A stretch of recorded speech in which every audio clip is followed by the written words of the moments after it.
Voici la sixième partie du blanchiment de l'histoire. Nikola Tesla, le célèbre scientifique, père de l'électricité à qui nous devons la plupart de nos technologies, était en fait un homme noir. Le génie prodigue, la vie de Nikola Tesla de John O'Neill, journaliste du New York Herald Tribune, nous dit à la page 74 « Tesla, 32 ans, était grand, noir et très beau ». À la page 92, on nous dit « Tesla était un personnage spectaculaire à New York en 1891 ». Grand, noir, beau, bien bâti. Dans l'ouvrage Nikola Tesla, une étincelle de génie de Carol Costa, autrice américaine, on lit à la page 79 « Nikola. Les femmes étaient naturellement attirées par ce bel homme noir et intelligent. » Dans l'ouvrage Tesla, l'inventeur de l'âge électrique de Bernard Carlson, un historien américain de la technologie, on voit à la page 399 « Vu son charisme personnel, grand, noir, beau et mystérieux. » L'ouvrage La vie et l'époque d'un messie de l'électricité de Nigel Cawthorne, un écrivain anglais, page 73. Tesla est un idéaliste. Tous ceux qui se sont imaginés un idéal de lui ne seront pas déçus en le voyant pour la première fois. Il fait un bon mètre 80.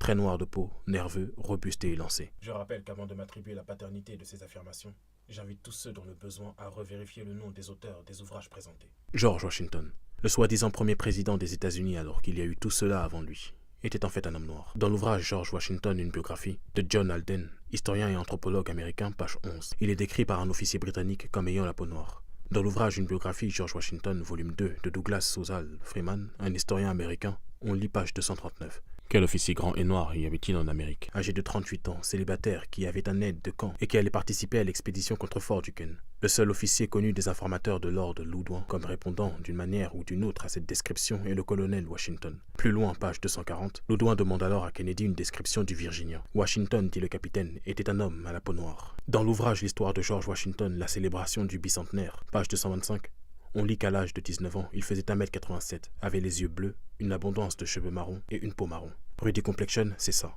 Et pour finir, Bouddha, qui était en vérité un prêtre égyptien qui a fui l'Égypte pour les raisons d'invasion que nous connaissons tous, et qui est allé en Asie, où il répandit son savoir spirituel et les grands principes de l'égalité, de la fraternité et de la liberté. Les premières représentations de Bouddha n'ont jamais été celles d'un homme clair, mais bien d'un homme noir avec des beaux et épais traits de noir. Plus loin, cet ouvrage de Gérald Massey nous dit « Les traits et les cheveux de Bouddha appartiennent au peuple noir. Ces traits sont aussi africains que ceux de la noire Isis en Égypte. » Les travaux de Simone Davis pour l'Institut d'art à Chicago nous rappellent l'origine africaine de Bouddha. Ici, la société du Bengale, elle, nous rappelle que Bouddha était le roi de Rahar. Il venait d'Égypte. Et nous n'avons plus besoin de preuves pour démontrer cela, disent-ils. Dans Celtics Druids de l'anthropologue Godfrey Higgins, on apprend que Bouddha était noir. Page 162. Que ces noirs qui ont apporté le Bouddha aux cheveux crépus en Inde sont peut-être ceux-là même qui habitaient l'Afrique en premier, qui ont construit les pyramides et le buste colossal de même nom. Dans l'Anacalypsis du même auteur, on apprend que Bouddha était noir comme de l'encre, grosses lèvres, cheveux crépus.